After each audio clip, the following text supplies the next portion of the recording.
بأحمد مصطفى محمد مصطفى صلی اللہ علیہ وسلم۔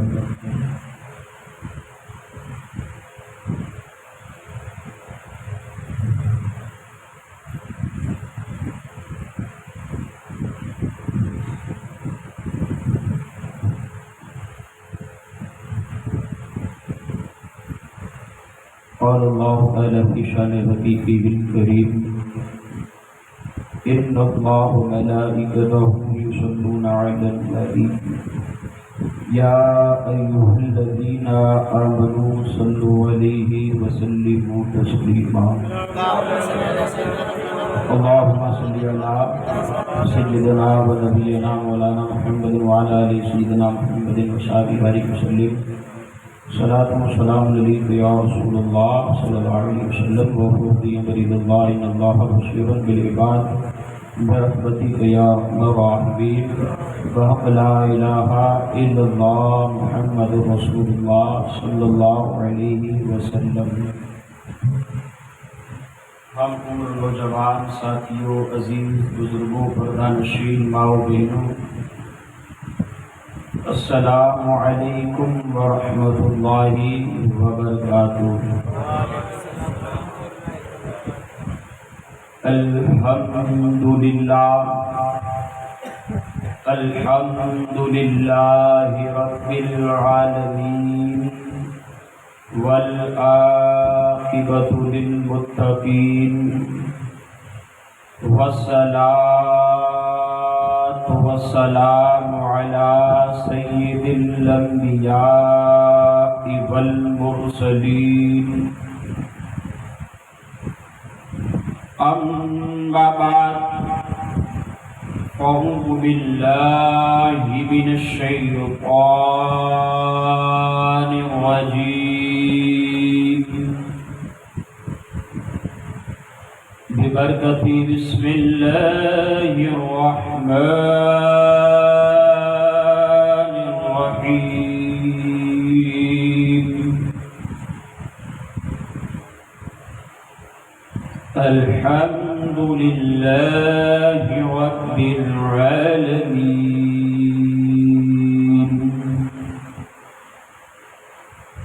الرحمن الرحیم مالک یوم الدین،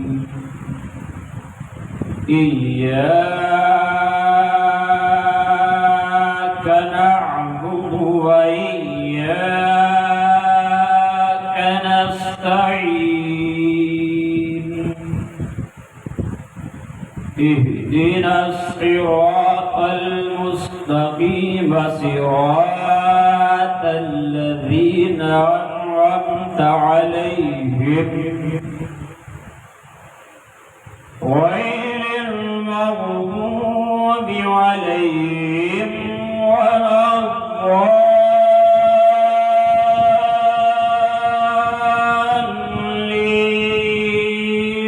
صدق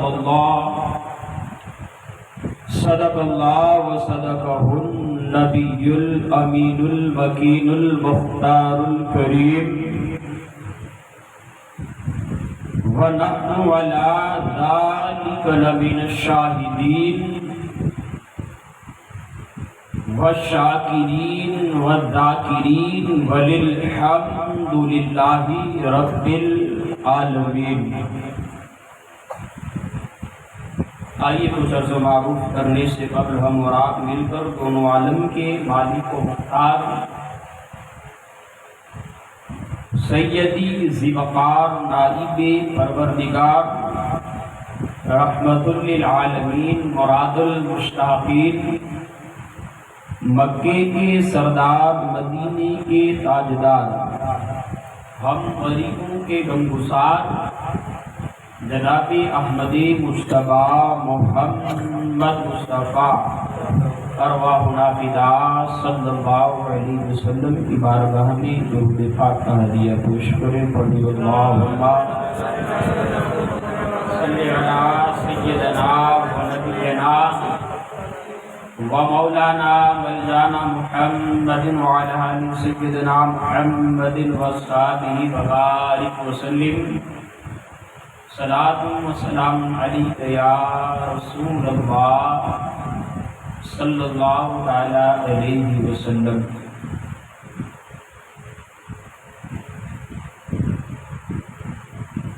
سب سے اعلیٰ و اعلیٰ ہمارا نبی، سب سے اعلیٰ و اعلیٰ ہمارا نبی، سب سے بالا و اعلیٰ ہمارا نبی، سارے اونچوں میں اونچا سمجھیے جسے، ہے اس اونچے سے اونچا ہمارا نبی، اور سارے اچھوں میں اچھا سمجھیے جسے، ہے اس اچھوں سے اچھا ہمارا نبی۔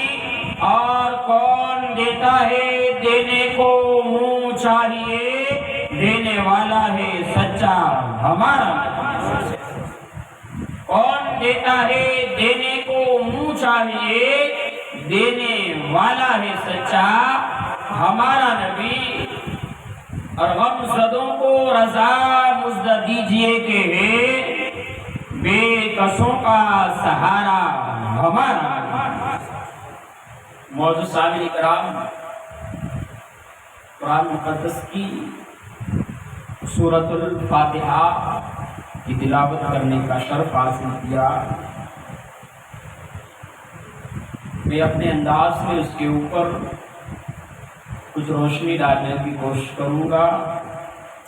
اللہ کی بارگاہ میں دعا ہے کہ اللہ میرا بولنا، آپ کا سننا حضور پاک صلی اللہ علیہ وسلم کے صدقے وسیلے سے اللہ قبول فرمائے۔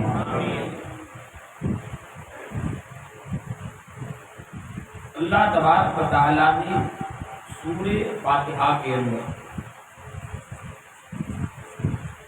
کافی ساری چیزوں کا تذکرہ فرمایا، بلکہ یہ میں کہہ دوں تو یہ بات غلط نہ ہوگی کہ پورے قرآن کا نچوڑ اللہ تبارک و تعالیٰ نے سورۃ الفاتحہ کے اندر اللہ نے اتار دیا۔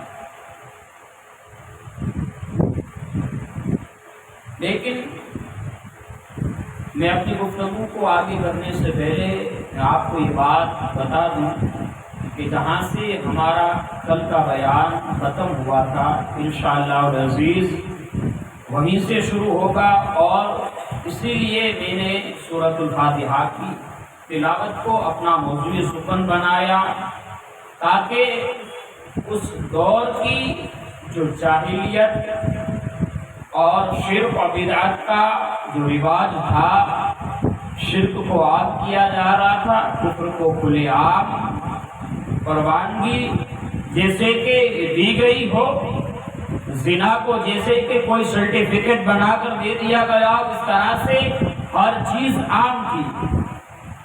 تو میں اسی کو نچوڑتا ہوا اسی تک پہنچوں گا جہاں سے شروع ہوئی۔ اللہ تبارک و تعالیٰ نے قرآن مجید میں ارشاد فرمایا، الحمدللہ رب العالمین، سب تعریفیں اس پروردگار کی جو ساری کائنات کا مالک۔ مفہوماً اتنا میں علم کا بہتر نہیں ہوں کہ ہو بہو قرآن کی ترجمانی اور ہو بہو تفسیر بیان کر سکوں، یہ تو رب اور اس کے رسول ہی جانتے ہیں کہ اس آیت کے اندر کتنی گہرائی تبارک و تعالیٰ نے اتاری ہے۔ لیکن الغرض اللہ تبارک و تعالیٰ فرماتا ہے الحمدللہ رب العالمین۔ اللہ تبارک و تعالیٰ نے اپنی تعریف کا تذکرہ فرمایا۔ قرآن میں کہہ رہا ہے قرآن کہ سب تعریفیں اسی رب کے لیے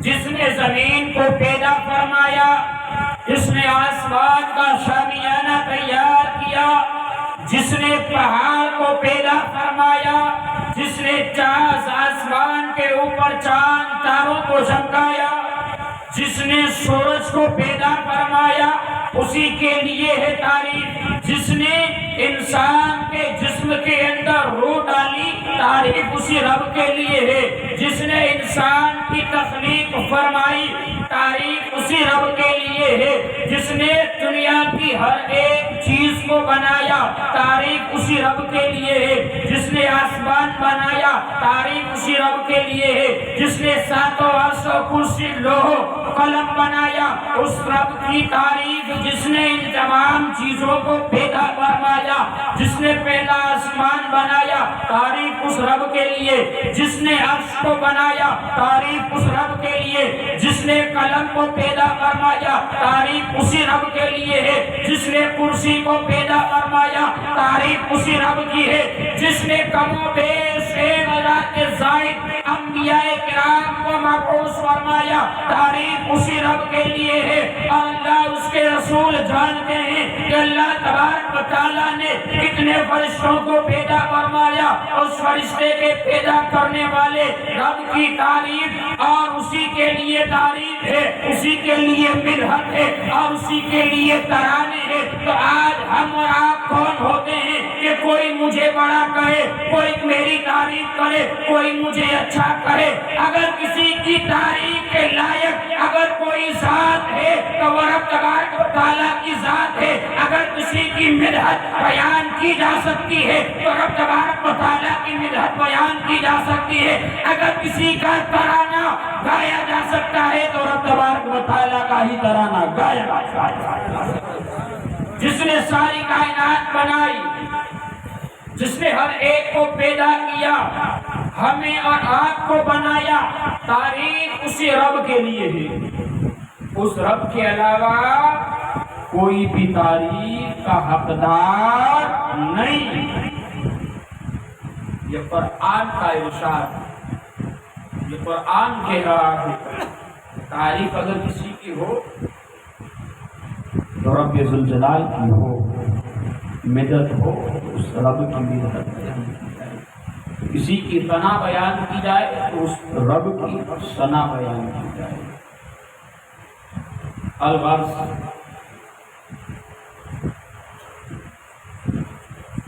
اللہ تبارک و تعالیٰ قرآن میں ارشاد فرماتا ہے الرحمن الرحیم، رحم کرنے والا کہ وہی رب، رحمان اور رحیم اگر کسی کی ذات ہے تو وہ رب تبارک و تعالیٰ کی ذات ہے۔ کوئی اگر ہمارے اوپر نگاہ رحمت عطا کر سکتا ہے تو وہ رب تبارک و تعالیٰ کی ذات۔ اللہ فرماتا ہے میں ہی رحیم ہوں اور میں ہی کریم ہوں، میرے علاوہ کسی کی صفت رحیم اور کریم نہیں۔ میں جس کے اوپر رحمت کی نگاہ ڈالوں، میں جس کے اوپر رحمت کی عنایت عطا فرماؤں، اس جیسی کوئی عنایت کر نہیں سکتا، اس کے جیسی کوئی رحمت اتار نہیں سکتا۔ آپ اندازہ لگائیں کہ اللہ تبارک و تعالیٰ کی کس قدر ہمارے اوپر رحمت نازل ہو رہی ہے کہ اللہ تبارک و تعالیٰ نے ہمیں نبی آخر الزمان عطا فرمائے، اور اس سے بڑی رحمت ہمارے لیے کوئی اور نہیں ہو سکتی۔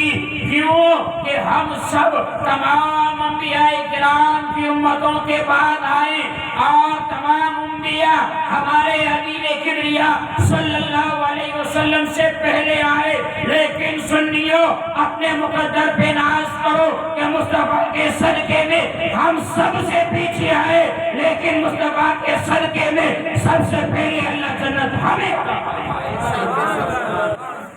سب سے پہلے۔ اس سے بڑھ کر رحیم ہونے کا مظاہرہ کون کر سکتا ہے؟ اس سے بڑھ کر اپنی رحمت کا نظارہ کون دکھلا سکتا ہے؟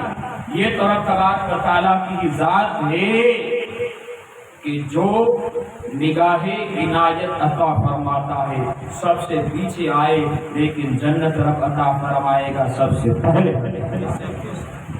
یہ رب تبارک و تعالیٰ کا کرم ہم پر۔ بات لمبی نہ ہوتی جائے اس لیے مختصر بتاتا چلوں۔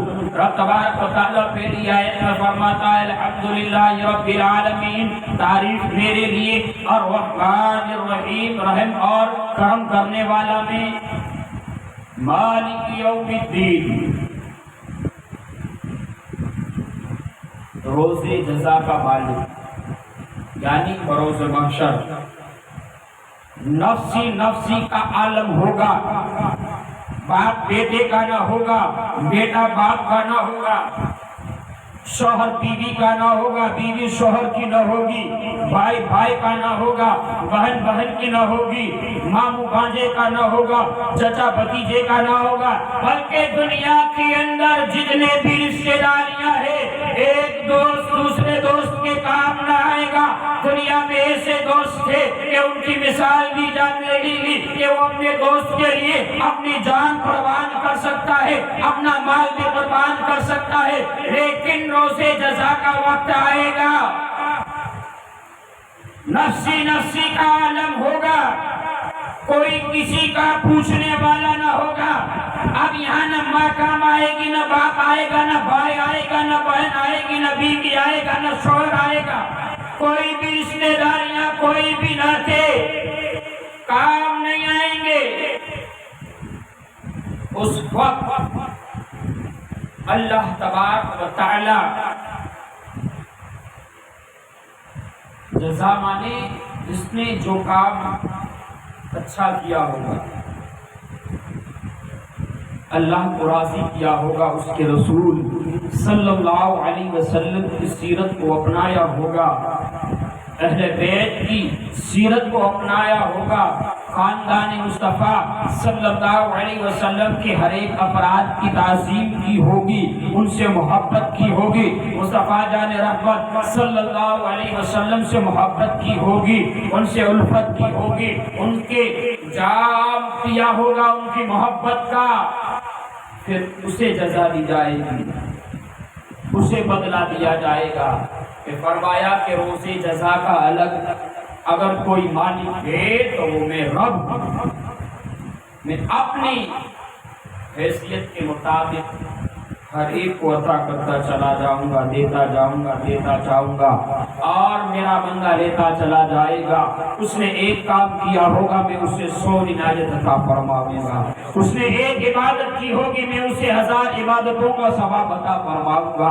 میرے حبیب کبریا کی محفل میں ایک مرتبہ آیا ہوگا، لیکن ایک محفل کے آنے کی وجہ سے میں اسے جزا عطا فرماؤں گا۔ اس نے کوئی ایک اچھا کام کیا ہوگا، میں اسے 100 اچھے کام کرنے کی جزا عطا فرماؤں گا۔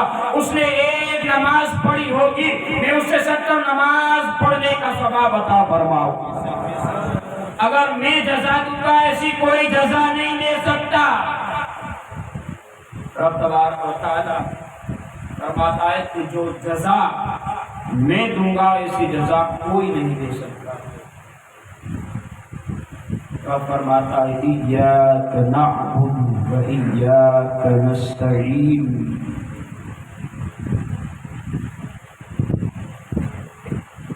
اللہ ہمیں وہ راستہ چلا جس پہ تیرا انعام و اکرام ہوا۔ اہدنا الصراط المستقیم صراط الذین انعمت علیہم، ہمیں اپنی راہ میں ڈال دے، اپنے راستے پر ہمیں ان جیسا انعام عطا فرما جیسے تو نے اگلوں پر انعام اتارا، جس طرح سے تو نے اگلوں کے اوپر اپنی نگاہ رحمت عطا فرمائی، جس طرح سے تو نے ہر ایک کو سیدھا راستہ دکھلایا، مولا ہمیں بھی اسی سیدھے راستے کے اوپر ڈال دے۔ اب کھڑی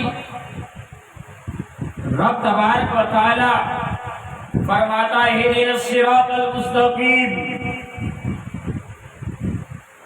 اللہ ہمیں راستہ وہ چلا جو تیرا راستہ ہے، جو حق کا راستہ ہے، جو سچا راستہ ہے، ہمیں اس راستے پر ڈال۔ آئیے اب اس گفتگو کی طرف چلتے ہیں۔ حضرت عبد المطلب حضور اکرم صلی اللہ علیہ وسلم کے دادا،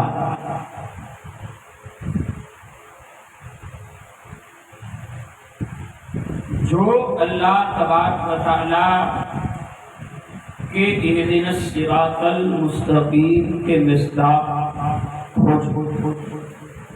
جیسا کہ میں نے کل کی گفتگو میں تھوڑی سی وضاحت فرمائی تھی کہ ان کے اوپر اللہ تبارک و تعالیٰ کی کتنی عنایت، کتنے کرم اور کتنی نوازشیں تھی۔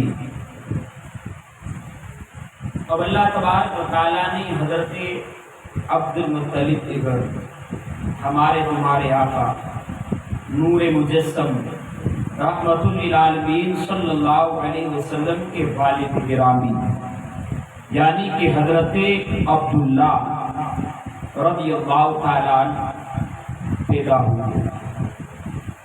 اس کے گھر حضرت عبد المطلب کے گھر کون پیدا ہوئے؟ حضرت عبداللہ۔ آپ کے سب بیٹوں میں سے آپ سب سے زیادہ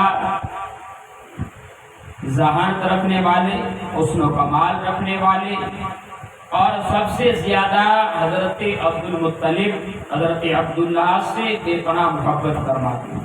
آپ ان کے لاڈلے تھے، بے پناہ آپ ان سے محبت فرماتے تھے۔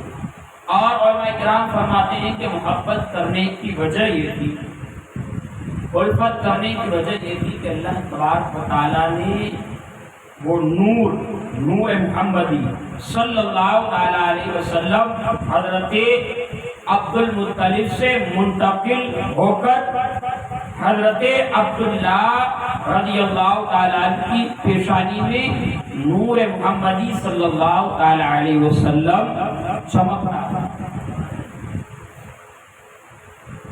اس لیے بھی آپ ان سے بے پناہ محبت فرماتے تھے، اور سب بیٹوں میں سے آپ لاڈلے بیٹے اور حضرت عبد المطلب کے تمام بیٹوں میں سے سب سے بڑے بیٹے حضرت عبداللہ رضی اللہ تعالیٰ۔ یاد رکھیں، یاد رکھ جو کام آوے گا آپ حضور پاک صلی اللہ علیہ وسلم نہ دادا نواتے અત્યારે આપણે તો આપણા બાપ દાદાનું નામ યાદ હોય છે કે જેના સદકા થી આપણે બાપ દાદા મળ્યા, ઇજ્જત મળી, શોહરત મળી, તો થોડું ઝહેનમાં રાખો કે હુઝુર પાક સલ્લલ્લાહુ અલૈહિ વસલ્લમના દાદા, એના વાલિદ, એના નાના, એના નાનીનું નામ શું। થોડીક આદતમાં નાની નાની વાતો થોડું ઘણું, હું એમ નથી કહેતો કે મારી બધી હું જે બોલું એ બધું કેચઅપ કરી શકે, ના, એટલું બધું ન થાય, પણ થોડુંક લઈ જાઓ, તમારો પણ ફાયદો, મારો પણ ફાયદો۔ بس یہ کر رہا تھا کہ حضرت عبداللہ رضی اللہ تعالیٰ کو اللہ تبارک و تعالیٰ نے حسن و جمال ایسا عطا فرمایا تھا کہ مکہ کی عورتیں آپ پر فریفتہ تھی۔ ہر ایک مکہ کی عورتیں یہی چاہتی تھی کہ کاش کہ حضرت عبداللہ رضی اللہ تعالیٰ سے میرا نکاح ہو جائے۔ اس لیے کہ اللہ تبارک و تعالیٰ نے آپ کو وہ حسن عطا فرمایا تھا، آپ کو وہ جمال عطا فرمایا تھا کہ جو بھی حضرت عبداللہ رضی اللہ تعالیٰ کے چہرے کو دیکھ لیتا، ان کے چہرے کے اوپر جس کی نگاہ پڑ جاتی، اس کے دل میں حضرت عبداللہ کی محبت پیدا ہو جاتی۔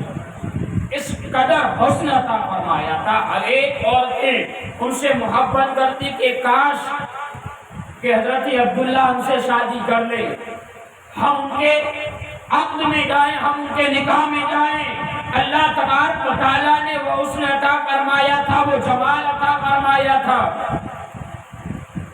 کہ ساری خوبیوں سے نوازا تھا اللہ نے حضرت عبداللہ رضی اللہ تعالیٰ کو۔ اور یہ صدقہ کس کا؟ کہ مکہ والے بھی فدا، اپنے بھی فدا، جو دیکھ لے وہ بھی فدا۔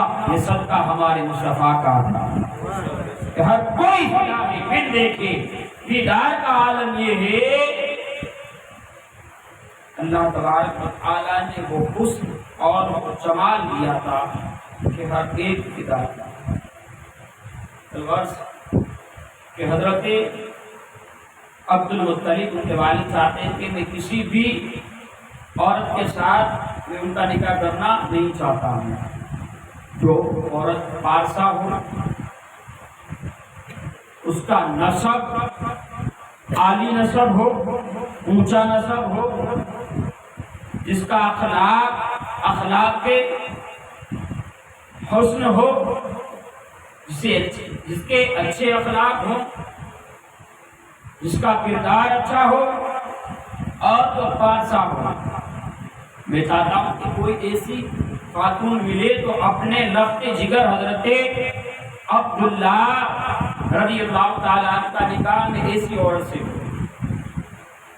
یہ بھی یہاں پر بھی ہمیں سیکھنے کو مل رہا ہے کہ اسلام میں اگر رشتے کے لیے جایا جائے کیسا رشتہ تلاش کیا جائے۔ آج دولت، آج حسن، آج پراپرٹی، آج کھیتی باڑی، آج جواہرات، آج سونا چاندی ہیرے موتی دیکھا جا رہا ہے۔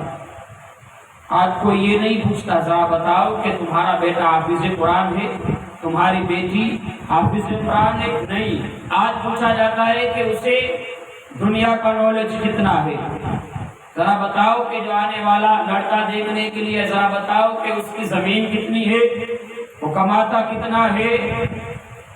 لیکن کوئی یہ نہیں پوچھتا ہے کہ وہ 5 وقت کی نماز پڑھتا ہے کہ نہیں پڑھتا، وہ شریعت مصطفیٰ صلی اللہ علیہ وسلم کو جانتا ہے یا نہیں جانتا۔ لڑکی والے کبھی بھی اس طرح کا کوئی مطالبہ نہیں کرتا، کوئی نہیں پوچھتا، اس کی بیلنس، اس کی بینک بیلنس دیکھی جا رہی ہے۔ جب لڑکے والے آتے ہیں تو معاملہ یہاں پر بھی یہی ہے کہ لڑکی کتنا جانتی ہے، کتنی پڑھی لکھی ہے، اور دنیا کے اس کے کیسے شوق ہیں۔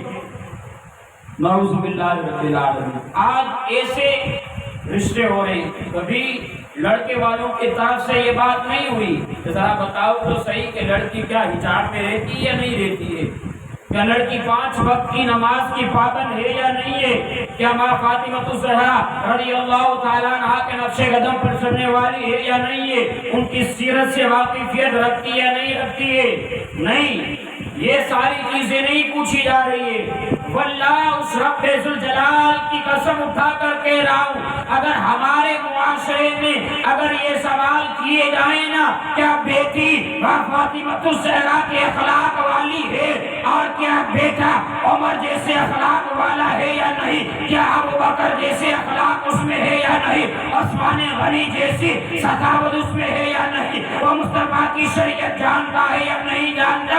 اگر یہ سوال اگر ہمارے معاشرے میں کیے جائیں گے، رب ذوالجلال کی قسم ہماری دنیا بھی آباد، ہماری قبر بھی آباد اور ہماری آخرت بھی آباد ہوگا۔ اور اس کے گھر جو اولاد پیدا ہوگی اسے بتلانا نہیں پڑے گا کہ ذرا بتا کہ تو مصطفیٰ سے محبت کس طرح سے کرے گا۔ اس کے گھر جو آنے والی اولاد ہوگی اسے نہیں سکھلانا پڑے گا کہ میلاد مصطفیٰ کا احترام کیسے کیا جائے گا۔ جب اس کے ماں باپ مصطفیٰ کی شریعت کو جانتے ہوں گے تو جس کے اخلاق ماں باپ کے اخلاق اگر دین والے ہوں گے تو اس کی اولاد بھی دین والی ہوگی۔ آج تو ہر طرف دنیا کا ماحول ہے، کوئی پارسا ہی نہیں پوچھتا، کوئی اخلاق نہیں پوچھتا، آج تو حسن دیکھا جا رہا ہے، آج تو خوبصورتی دیکھی جا رہی ہے۔ لیکن واللہ 40-50 سال کے بعد گالوں کی چمڑیاں لٹک جائیں گی، ہاتھوں کی چمڑیاں ڈھیلی پڑ جائیں گی۔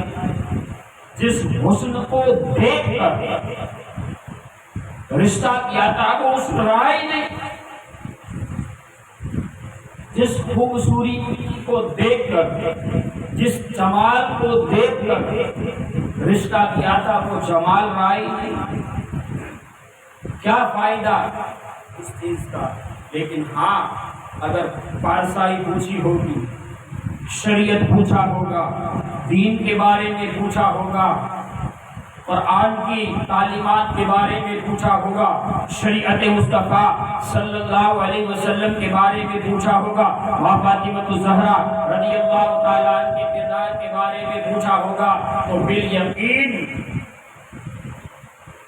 آنے والی اس کی 7 پیڑھی، ایک نہیں کہہ رہا ہوں، بڑی ذمہ داری سے کہہ رہا ہوں، واللہ مر کے مجھے بھی جواب دینا ہے اللہ کو، میرا بولنا رب بھی دیکھ رہا ہے، اس کی مخلوق نہ دیکھی، اندیکھی مخلوق بھی دیکھ رہی ہے۔ واللہ اگر ہمارے معاشرے میں اگر ایسے رشتے تلاش کیے گئے اور اس کی آنے والی 7 پیڑھیوں تک دین کی پابند ہوگی، اسے شریعت سمجھانے کی ضرورت نہیں پڑے گی، وہ شریعت کے ڈھانچے میں چلتا چلا جائے گا، مصطفیٰ کی محبت میں آئے گا، مصطفیٰ کی الفت میں آئے گا، اور اس کے گھر بیٹی پیدا ہوگی تو اسے وہ نہیں سکھایا جائے گا جو آج موبائل کے اندر اور جو آج برے اخلاق ہے وہ نہیں سکھائے جائیں گے، بلکہ اس کی ماں اسے یہ سکھلائے گی کہ ماں فاطمہ الزہرا کا کردار سکھلایا جائے گا، حضرت زینب کبریٰ کا اخلاق سکھلایا جائے گا، زینب صغریٰ کا اخلاق سکھلایا جائے گا۔ یہ باتیں ہوں گی تو 7 پیڑھی تک دین اسلام کی پابند نسلیں پیدا ہوں۔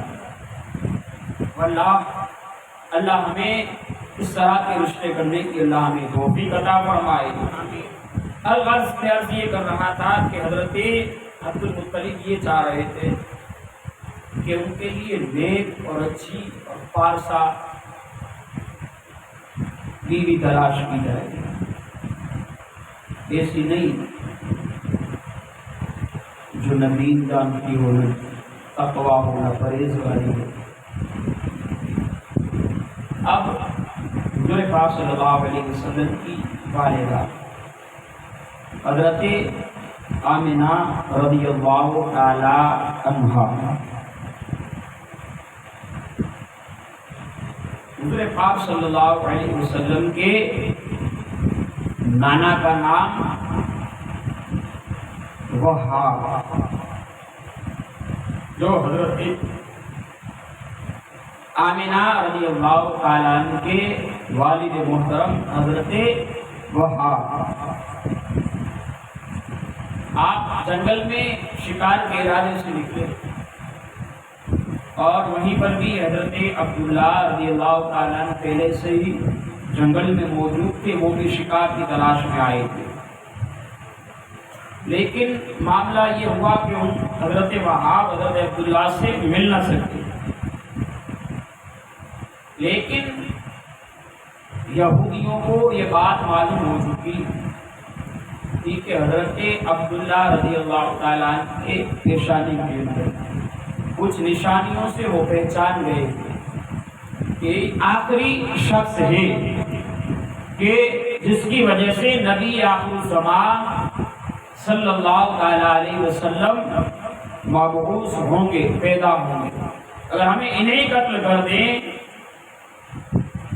تو نبی آخر الزمان صلی اللہ علیہ وسلم اس دنیا میں تشریف نہیں لائیں گے۔ حضرت عبداللہ رضی اللہ تعالیٰ عنہ کے کردار، ان کے اخلاق سے وہ یہودی پہچان گئے، اب ان کو قتل کے ارادے سے حضرت عبداللہ رضی اللہ تعالیٰ عنہ کے قتل کے ارادے سے۔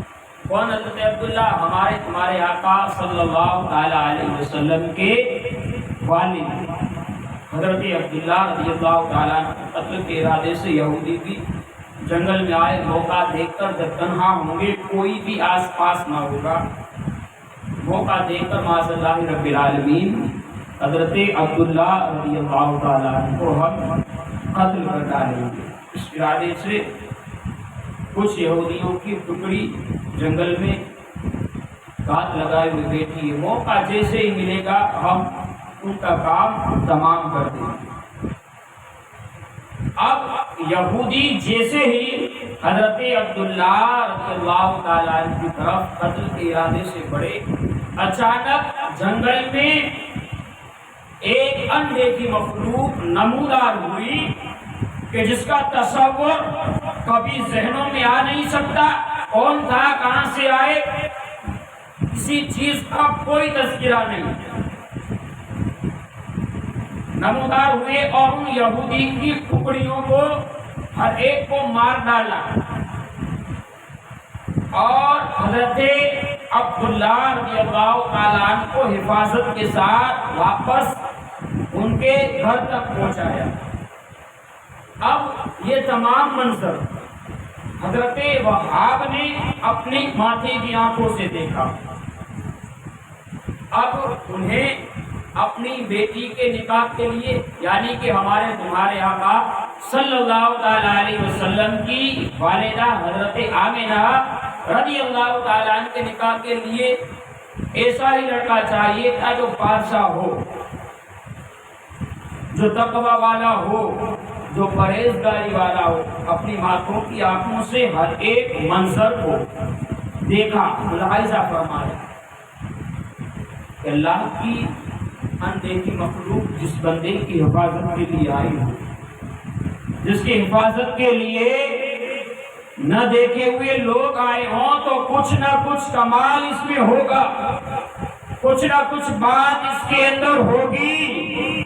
اب اس نے واپس جنگل سے پلٹے اپنے گھر کی طرف، اپنے مخصوص جو دوست تھے ان کے سامنے مطالبہ کیا کہ میں چاہتا ہوں کہ عبد المطلب کا جو لڑکا ہے، میں چاہتا ہوں کہ میں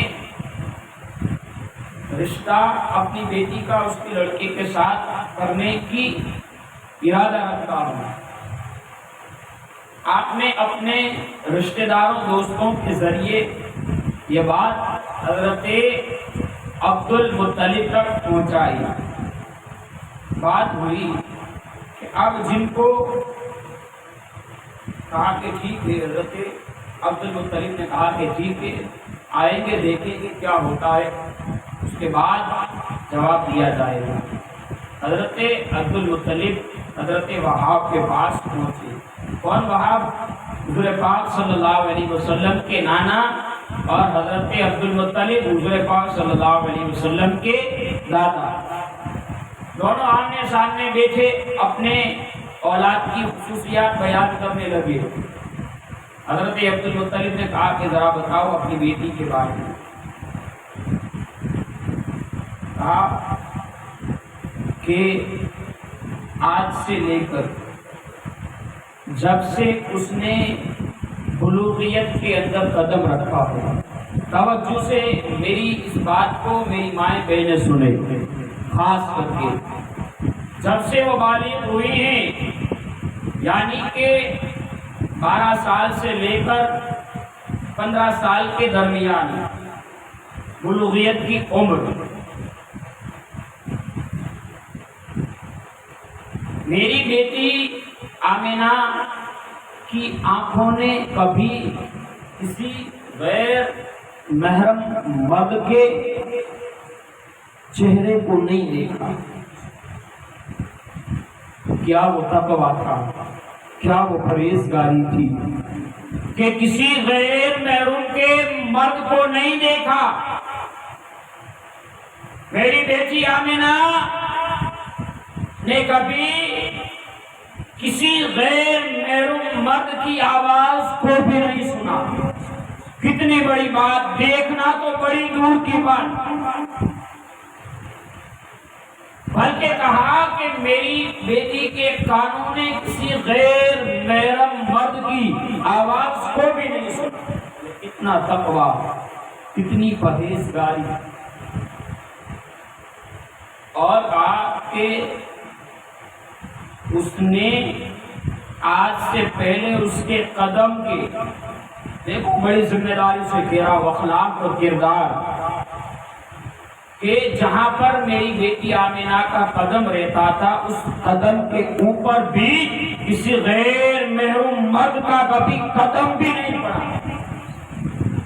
دیکھنا دور، سننا بھی دور، بلکہ ان کے قدم جہاں پر پڑتے تھے اس قدم کے اوپر بھی کسی غیر محرم مرد کا قدم بھی نہیں پڑا۔ کہا کہ یہ تو بڑی بات کہ کبھی میری بیٹی نے غیر محرم نے میری بیٹی کی آواز کو بھی کبھی سنا بھی نہیں، نہ انہوں نے کسی غیر محرم مرد کی آواز کو سنا، نہ انہوں نے نہ ان کی آواز کو کبھی کسی غیر محرم مرد نے سنا۔ یہ تقویٰ، یہ پرہیزگاری تھی حضرت آمنہ رضی اللہ تعالیٰ عنہا کی۔ اس قدر تقویٰ، اس قدر پرہیزگاری، جب تقویٰ دیکھا، پرہیزگاری دیکھی، ہاتھ کے الفاظ یہ کہ جو ساری چیزیں بیان کی، میں نے مطلب یہ ہے کہ میری بیٹی کبھی آج سے پہلے اور نہ اس کے بعد میری بیٹی نے کبھی اپنے گھر سے باہر قدم ڈالا ہی نہیں، اپنے گھر سے کبھی بھی قدم کو باہر نکالا ہی نہیں۔ جب حضرت عبد المطلب نے حضرت آمنہ رضی اللہ تعالیٰ عنہا کی باتوں کو سنا، آپ کے جیسا رشتہ میں ڈھونڈ رہا تھا، واقعی ایسا ہے۔ پھر حضرت آمنہ اور حضرت عبداللہ رضی اللہ تعالیٰ عنہ کا اللہ تبارک و تعالیٰ کے فضل سے ان دونوں کا نکاح کرایا گیا۔ پھر یہ نور محمدی صلی اللہ تعالیٰ علیہ وسلم منتقل ہوا۔ پہلے منتقل ہوا حضرت عبد المطلب کی پیشانی میں آیا، حضرت عبد المطلب کی پیشانی میں ہوتا ہوا حضرت عبداللہ کی پیشانی میں چمکا، اور حضرت عبداللہ کی پیشانی سے منتقل ہوتا ہوا حضرت آمنہ رضی اللہ تعالیٰ عنہ کے شکم مبارک میں نور محمدی صلی اللہ علیہ وسلم جلوہ فرما۔ تفسیر انشاءاللہ کبھی وقت ملا تو حضرت آدم علیہ نبینا علیہ السلام سے لے کر حضرت عبداللہ رضی اللہ تعالیٰ عنہ تک انشاءاللہ کبھی وقت ملا، کبھی موقع ملا تو پورا نسب نور محمدی صلی اللہ تعالیٰ علیہ وسلم کبھی بیان کریں گے، لیکن الفرض یہ ہوا کہ حضرت عبد المطلب سے منتقل ہوتا ہوا حضرت عبداللہ کی پیشانی میں، حضرت عبداللہ سے منتقل ہوتا ہوا حضرت آمنہ رضی اللہ تعالیٰ عنہا کے شکم مبارک میں نور محمدی صلی اللہ علیہ وسلم جلوہ نما ہوا۔ اور جیسے ہی حضرت آمنہ رضی اللہ تعالیٰ عنہ حمل کے ہوئی، 2 یا 3 مہینے آپ کے حمل کے ہوئے تھے، تو حضرت عبداللہ کو کچھ کام کی وجہ سے ملک شام یا مدینہ المنورہ کی طرف جانا ہوا۔ اسی راستے کے سفر میں حضرت عبداللہ رضی اللہ تعالیٰ عنہ اس دنیا سے پردہ فرما چکے، اور حضور پاک صلی اللہ علیہ وسلم سے پیدا ہونے سے ہی پہلے ہی حضرت عبداللہ رضی اللہ تعالیٰ عنہ اس دنیا سے کچھ کر گئے۔ اللہ کی بارگاہ میں دعا ہے کہ اللہ تبارک و تعالیٰ ہم سب کا آنا، میرا بولنا اپنی بارگاہ میں قبول عطا فرمائے۔ اللہ تبارک و تعالیٰ ہماری ہر ایک محفلوں کو اپنی بارگاہ میں قبول عطا فرمائے۔ اللہ تبارک و تعالیٰ ہمیں حضور پاک صلی اللہ تعالیٰ علیہ وسلم کے فیضان سے مالا مال فرمائے۔ اللہ تبارک و تعالیٰ ہماری آنے والی نسلوں کے اندر عشق مصطفیٰ کا چراغ روشن فرمائے۔ وما علینا الا البلاغ المبین۔ السلام علیکم ورحمۃ اللہ وبرکاتہ۔ صلاۃ والسلام